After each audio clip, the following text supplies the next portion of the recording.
Salli wa sallim wa barik ala sayyidina Muhammad wa ala alihi wa ashabihi wa azwajihi wa dzurriyyatihi ajma'in, amma ba'du. Rabbi shrah li sadri wa yassir li amri wahlul 'uqdatam min lisani yafqahu qawli. Shadaqallahul adzim. Ingkang sangat kawula mulyakake para alim, para kiai, para asatidzah, tokoh agami, tokoh masyarakat, sepuh bini sepuh, wabil khusus ketakmiran masjid, sedaya jamaah salat subuh, jamaah pengajian yang disebut jamaah pertamanan surga. Muga-muga kula panjenengan sedaya dengan barokahnya salat subuh lanjut dengan ngaji. Semoga kula panjenengan sedaya selalu dipun paringi oleh Allah ilmu yang manfaat dan barokah, keluarga yang barokah, pekerjaan yang barokah. Sing utange akeh ndang cepet iso nglunasi, sing loro ndang cepet waras. Alhamdulillah. Masalah Muhammad. Jadi kehebatan daripada kajian subuh dan sholat subuh, maka sholat subuh ini sholat yang luar biasa, sehingga Kanjeng Nabi Muhammad SAW telah bersabda, raq'atal fajri khairum minad dunya wa ma fiha. Jadi mengerjakan 2 rakaat di waktu fajar itu pahalanya, keutamaannya lebih istimewa, lebih utama daripada dunia seisinya. Artinya apa? Orang walaupun punya harta yang melimpah, rumah mewah, kendaraan mewah, uang banyak, tetapi kalau ia nggak mau bangun subuh, maka harta bendanya itu sebenarnya belum bisa diandalkan, belum bisa menyelamatkan dirinya dari api neraka, belum bisa menjadikan harta itu menjadi tabungan surga. Maka dari itu raq'atal fajri ini adalah kula jenengan bangun pagi mengerjakan qobliyah subuh 2 rakaat. Qobliyah subuh bisa diniati usolli sunnatal qobliyatal subhi, bisa diniati usolli sunnatal raq'atal fajri. Kemudian kita mengerjakan sholat subuh khususnya berjamaah, maka ini pahalanya melebihi harta benda seisi dunia. Alhamdulillah. Berarti kita mengerjakan sholat subuh ini dilanjutkan dengan ngaji, maka kita termasuk orang-orang yang duduk di pertamanan surga. Jadi kita ini belajar duduk di pertamanan surga, kan ngeten nggih.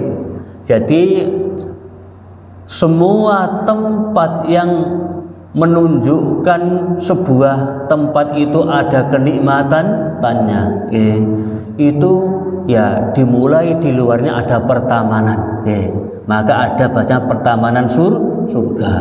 Maka di Indonesia juga ada taman-taman, tempat yang penuh dengan namanya keindahan-keindahan. Lah kita ini masih belajar duduk di pertamanan surga, belum masuk surga beneran. Kenapa? Kita masih di dunia. Sehingga Nabi Agung Muhammad SAW bersabda, "Idza marartum biriyadil jannah farta'u." Ketika Anda melihat ada pertamanan surga, maka ikutlah bergabung di situ. Ikutlah kita bareng-bareng duduk di pertamanan surga. Sahabat bertanya, "Ya Rasulullah, wahai utusan Allah, Apa yang disebut pertamanan surga itu? Nabi Agung Muhammad SAW bersabda, al-masajid. Jadi masjid-masjid yang ada di muka bumi ini adalah pertamanan surga. Jadi kula jenengan sedaya berada di masjid, mengerjakan sholat jamaah, mengerjakan pengajian, ini adalah duduk di pertamanan surga. Berarti kita ini insya Allah akan menjadi hamba Allah yang selamat mulai dunia sampai akhirat. Al-masajid, masjid itu pertamanan surga. Ada lagi yang kedua dari sabda Nabi, pertamanan surga adalah majlisul ilmi, majlis yang dimana di situ sedang mengadakan pengajian-pengajian keagamaan. Kan gini, masjid yang kita gunakan tempat ibadah tidak asing, ada namanya masjid, ada namanya musola. Jadi musola tempat sholat, masjid tempat sujud. Ini masjid lebih umum, lebih luas, sehingga yang dinamakan masjid adalah tempat ibadah yang disediakan untuk mengembangkan syiar agama-agama Allah.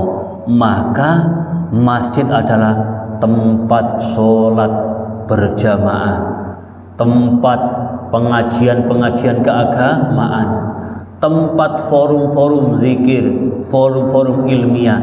Maka masjid disebut masjid hidup kalau kegiatan sholat berjamaah dikerjakan.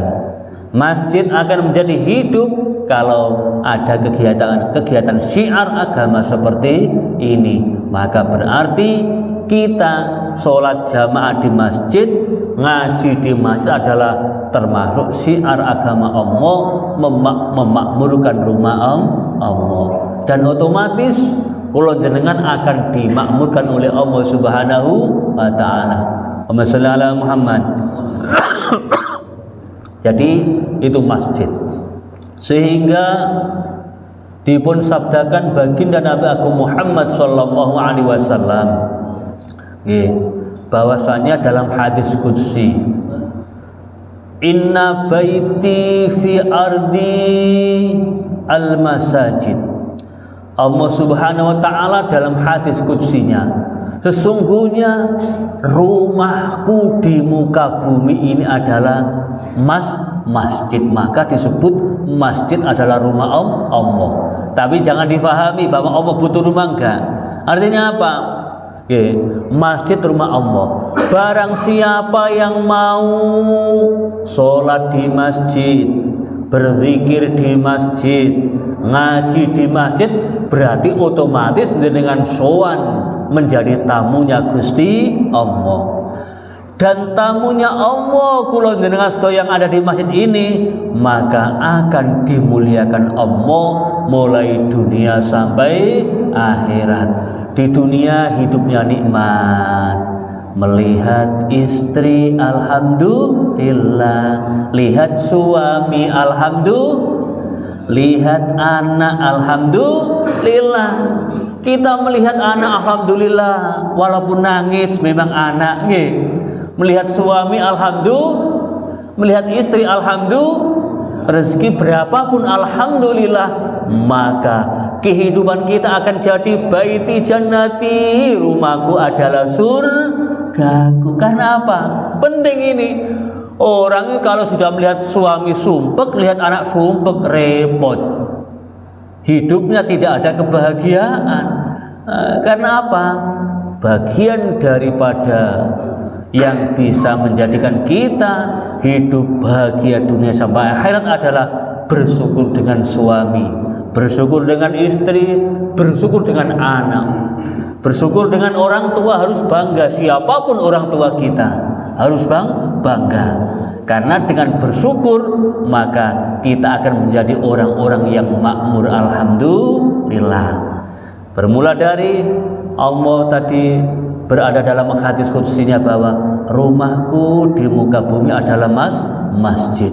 Berarti kita datang ke masjid tiap waktu menjadi tamu-tamunya Gusti Allah. Cuman kula jenengan boten belum bisa merasakan, belum bisa menikmati sebenar-benarnya.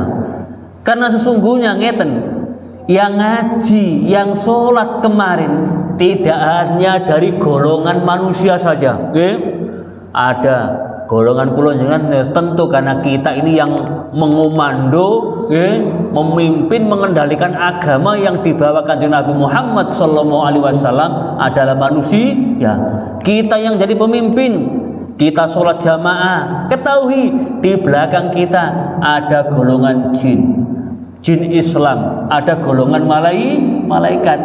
Cuma kula jenengan boten ngertos, tidak melihat dari kanan kiri kita ada jin, ada para malaikat yang ikut sholat bersama kita, yang ikut ngaji bersama kita. Cuman kita belum bisa merasakan, gak bisa melihat. Karena apa?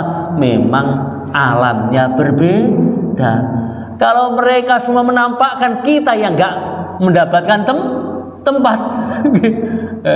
Karena sebelum ada jenengan mriki, para malaikat sudah berbaris di sini untuk menyambut kula jenengan sedaya. Maka setiap masuk kita minta supaya dibukakan pintu kasih sayang Allah. Di pintu kan ada doa, karena apa?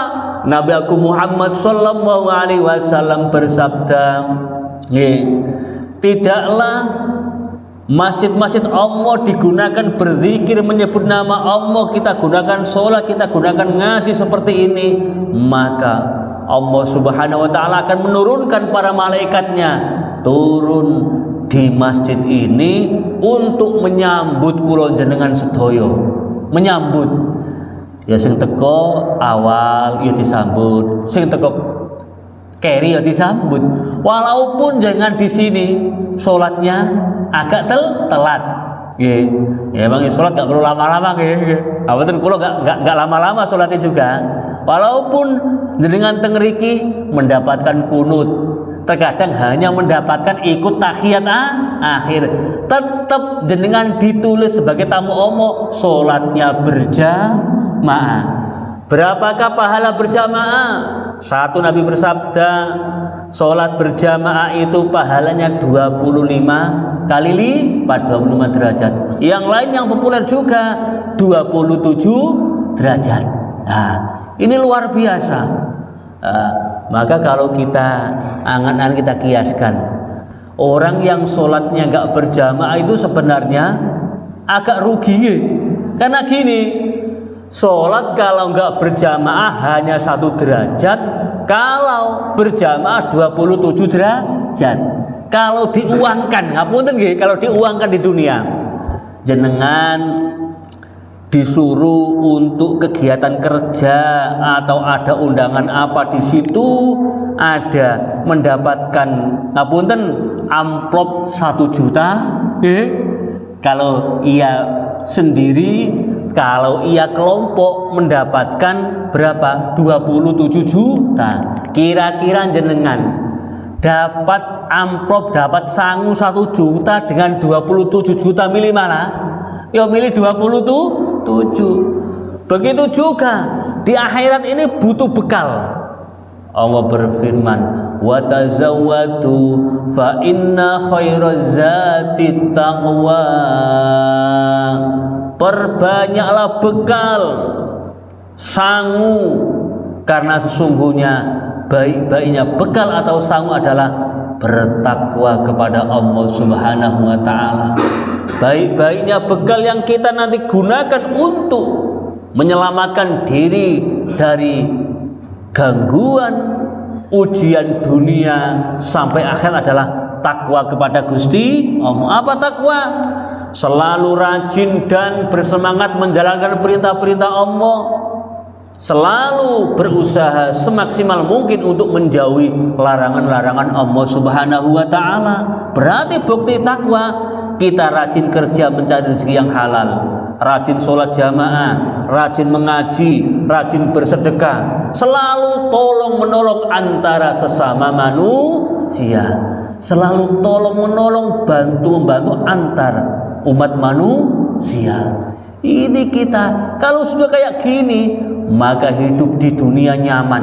Alhamdulillah, nggak ada kekhawatiran sama sekali. Yo nyaman, aman hartanya, aman jiwa raganya, aman iman takwanya.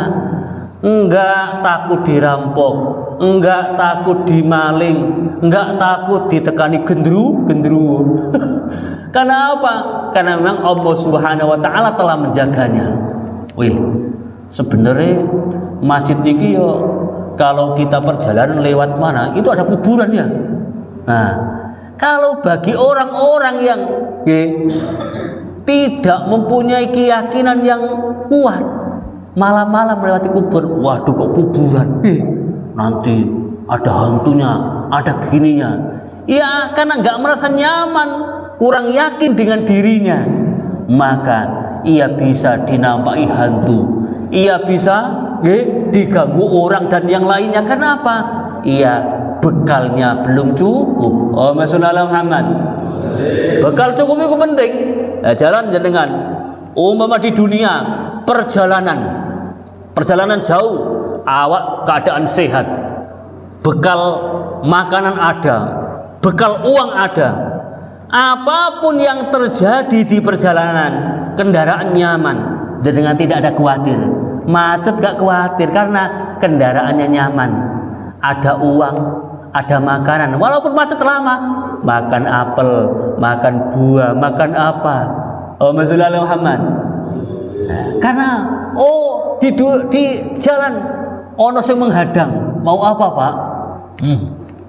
Kita nggawa pedang mau apa? Kasih uang blok 5 juta, beres. Ada Pak polisi, ya Pak polisi apa butuh apa? Kasih. Jadi orang yang punya bekal yang cukup, maka ia dimanapun ia berada diberi keselamatan, diberi kelancaran. Beda kalau orang sudah Masya Allah bekalnya kurang, medit, akan banyak ujian, banyak cilaka. Maka kita bekal. Karena apa? Kita nanti di akhirat itu bukan main-main, perjalanan panjang, sehingga di situ diriwayatkan sebuah hadis ada, ya karena jaraknya di situ Masya Allah tidak memakai puluhan kilo, wis bisa ribuan kilo, sehingga diperumpamakan umpama ia itu jalan kaki, ada yang perjalanan melewati jembatan Siratal Mustaqim 500 tahun, bayangno. Itu bagi siapa? Bagi mereka yang tidak membawa bekal cukup. Ada yang berjalan, ngerti, ngesot, koyok sosor ngesot, berjalan tidak bisa dengan kakinya, ngesot. Ada yang berjalan, ya itu sering jatuh. Ada yang naik kendaraannya pun tidak sama. Yang tidak bawa bekal cukup, maka akan terpeleset ke neraka. Karena jembatan Siratal Mustaqim itu ada jembatan yang bawahnya neraka. Kalau ia selamat, maka akan sampai surga. Kalau nggak selamat, ya itu bawahnya neraka. Tapi kalau bekal kita cukup, apa bekal kita? Sholat kita, ngaji kita, sedekah kita, amal baik kita, Masya Allah, zikir kita.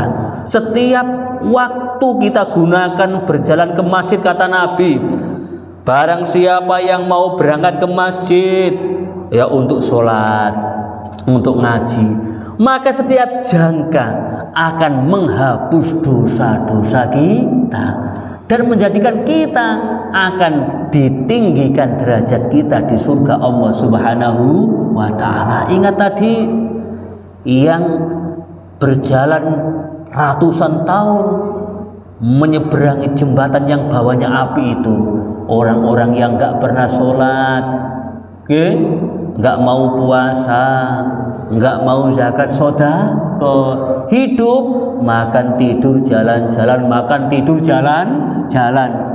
Hidupnya itu hanya makan tidur, menjadi isinya wisi tok. Hidup enggak bermanfaat sama sekali, maka ia akan menjadi orang miskin dunia akhirat. Miskin walaupun dia punya harta, masih dalam keadaan kekurangan, enggak punya rasa syukur, enggak punya rasa kepuasan sama sekali. Hidupnya penuh ujian, di akhirat menjadi miskin beneran. Karena apa? Harta yang dimiliki di dunia enggak dibawa, istri enggak bisa menemaninya, anak enggak bisa menolongnya. Karena apa? Sama-sama enggak sholat. Beda. Kalau kita umpama ibadah kita enggak terlalu rajin, tapi kita punya anak, kita pondokkan, kita ngajikan, anak pinter, anak sholat, anak ngaji, maka kita dapat namanya pertolongan dari anak. Syafaat dari kanjeng Nabi Muhammad, pertolongan dari kanjeng Nabi Muhammad itu karena jenengan punya anak. Anakmu yang Anda suruh ngaji, suruh sholat, Anda dapat bagian. Umpama orang tuanya masuk neraka, maka akan dibebaskan anaknya. Ya Rasul, ya Allah, aku bisa sholat seperti ini, bisa azan, bisa ngaji, bisa sholat jamaah, aku bisa punya uang banyak, bisa sedekah. Karena apa? Jasa orang tuaku. Kalau orang tuaku tidak engkau entas, tidak engkau ambil dari neraka, kalau orang tuaku tidak mau, tidak jenengan masukkan surga, maka aku pun gak mau masuk surga. Maka demi Allah, zat yang memberi aku ilmu, menolong aku akan mengasihkan berapa pahala dari sholatku, pahala dari sodakoku, menebus orang tuaku supaya bisa diselamatkan dari api neraka. Itu kalau punya anak yang soleh. Maka termasuk amal ibadah manusia yang tidak putus adalah punya waladun soleh, punya anak yang soleh. Mau sholat, azan, sedekah, berbuat baik.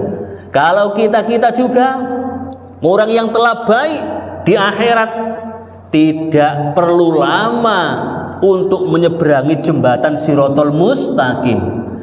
Dalam sebuah hadis, orang yang rajin sholat berjamaah, maka ia kalbarkil khatif, menyeberangi jembatan Shiratal Mustaqim seperti kilat yang menyambar, melebihi pesawat.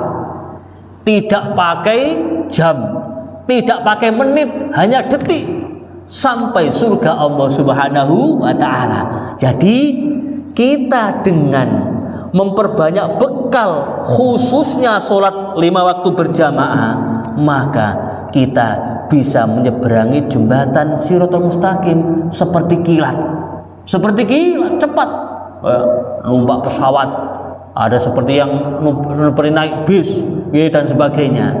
Lah, semua itu baru bahasanya. Sekarang kita suatu perjalanan itu membutuhkan apa namanya?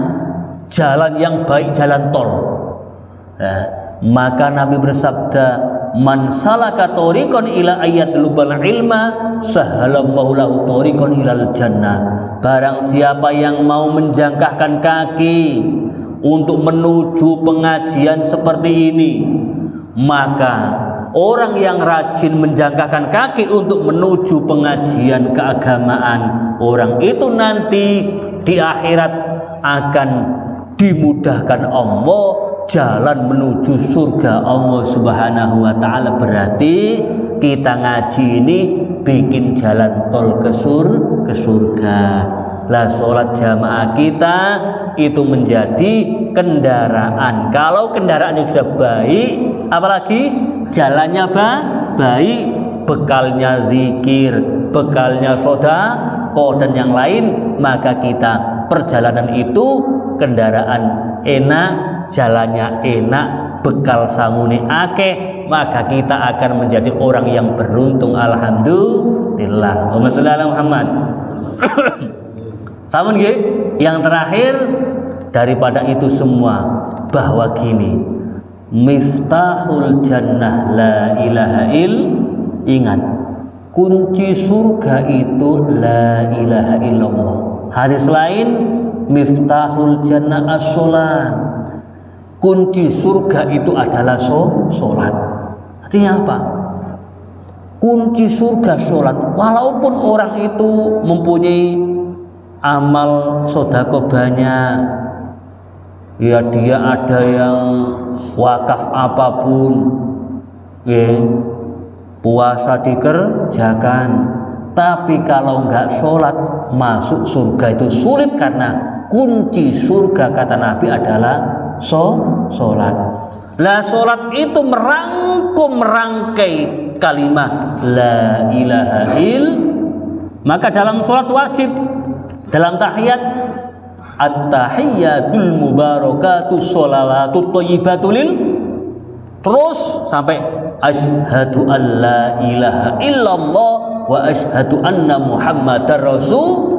Setiap kita sholat akan selalu memperkuat kunci surga kita. Maka dengan sholat tiap waktu berarti kita sudah memegang kuncinya surga, ya. Caranya supaya kita mau masuk surga tidak sulit, sholatlah berjamaah supaya kita bisa naik kendaraan seperti kilat. Jalannya supaya enak jalan tol, maka rajin mengaji. Maka dari kutipan hadis Nabi yang paling inti adalah ciri-ciri orang yang beruntung adalah yang pertama, orang yang makan rezeki yang halal. Kedua, rajin mengaji. Ketiga, rajin sholat berjamaah. Itu akan menjadi orang yang beruntung dan selamat dunia akhirat. Pada dasarnya kita berada di masjid ini sama dengan duduk di pertamanan surga. Insya Allah kita akan selalu dimudahkan oleh Allah untuk mencari rezeki yang halal, dimudahkan oleh Allah bisa berangkat untuk kerja dengan lancar, diberi kemudahan kita bisa sholat jamaah dengan lancar, diberi kemudahan kita bisa ngaji, diberi kemudahan kita bisa membahagiakan keluarga. Karena itu semua tidak gampang, itu semua perlu proses. Yo ngaji, sholat jamaah, kerja, sedekah, hidup akan nikmat. Rajin kerja yang halal, rajin sholat jamaah, rajin ngaji, rajin sedekah, semua akan lancar. Karena ini sudah disabdakan oleh baginda Nabi Agung Muhammad Sallallahu Alaihi Wasallam. Sampun nggih, wonten dangu-dangu nggih, bahwa kita berada di masjid itu menjadi tamu-tamu Allah. Tamu Allah itu tidak hanya haji dan umroh mawon. Kita di masjid ini menjadi tamu Allah. Maka karena kita rajin ke masjid, insya Allah kita akan menjadi orang-orang istimewa, orang-orang yang dimuliakan oleh Allah dunia sampai akhirat. Di dunia diberi kemudahan dalam segala kebaikan, rezekinya lancar barokah, keluarganya barokah, bojo sing nyenengno alhamdulillah, anak sing nyenengno alhamdulillah. Sampun nggih? Napa perlu wonten tanya jawab? Sing bari takok monggo, mungkin ada waktu beberapa menit nggih. Wis biasa sharing, wis biasa kula. Minggu besok kula tenggene Bangkingan, Masjid Al Huda niku nggih. Jadi 1 bulan 2 kali di Bangkingan biasa. Setelah materi saya sampaikan, terus ada tanya jawab. Jadi biasa. Bagi jenengan sing wonten takok monggo. Tapi aja takok, piye aku gak sugih-sugih. Sugih ku urusan usaha jenengan karo urusan takdir. Wassalamualaikum Muhammad. Tapi orang itu bisa menjadi kaya itu sesungguhnya ya. Harus ya di samping semangat kerja menerima apa adanya, kita harus mensyukuri yang kita miliki itu kaya. Syukur ambek bojone, syukur dengan anaknya, syukur dengan kendaraannya itu apapun, syukur dengan rezekinya itu kaya. Alhamdulillah. Wonten sing tanya? Ibu-ibu kok betul ketok itu mudi? Oh, gini-gini kok nggih. Nggih wonten sing takok ta mboten nggih. Nah, mboten sing takok ya ndonga. Jarene ono sarapane alhamdulillah. Jadi memang termasuk daripada memakmurkan masjid ya, prasarana untuk memakmurkan masjid ya, mengadakan pengajian, mengadakan sholat berjamaah. Lah itu acara-acara keagamaan di masjid, acara yang ada hubungannya dengan pengembangan syiar Allah di masjid, ya itu memang butuh namanya ya konsumsi. Sehingga konsumsi kalau bisa dimintakan dari donatur-donatur orang yang mampu. Kalau itu enggak ada, maka bisa diambilkan dari kas kaleng Jum'ah masjid.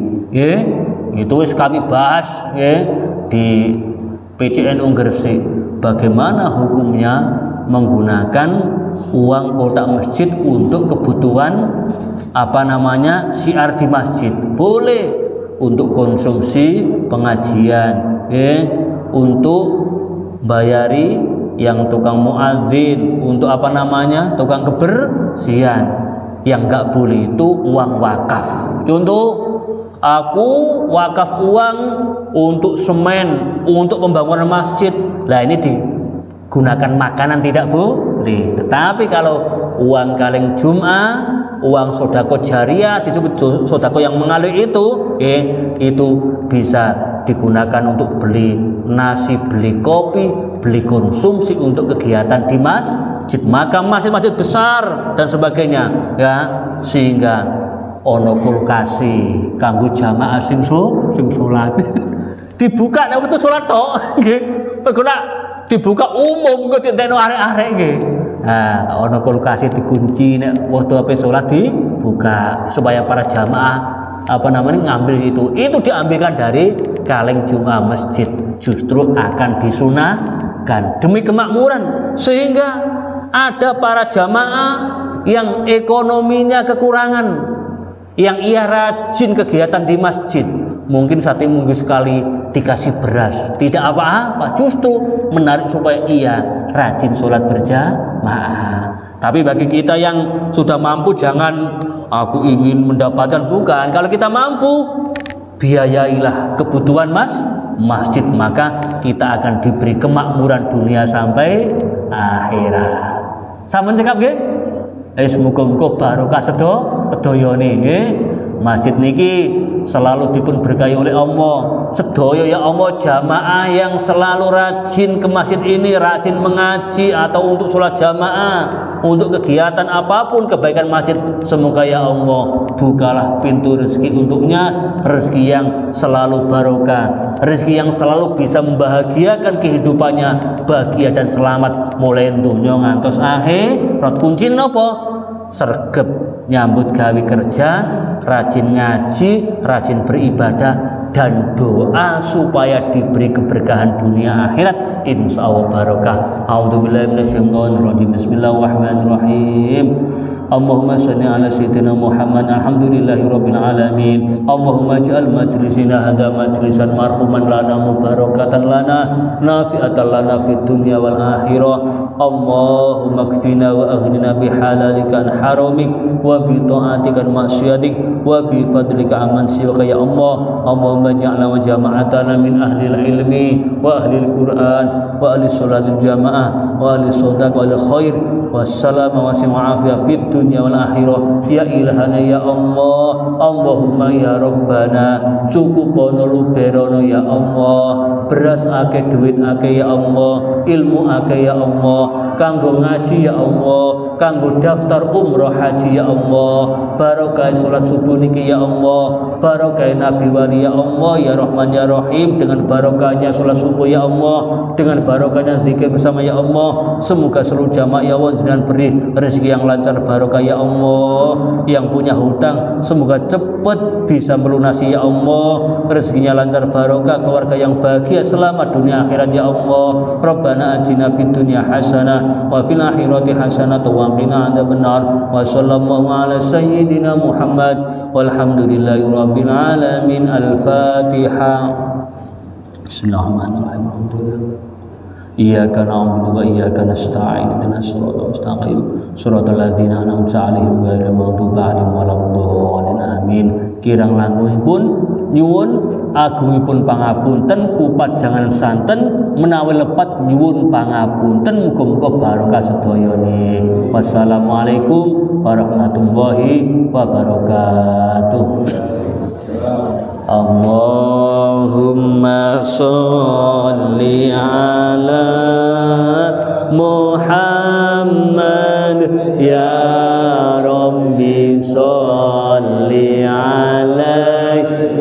wa sallim. Allahumma sholli ala Muhammad ya Rabbi sholli alaihi wa sallim.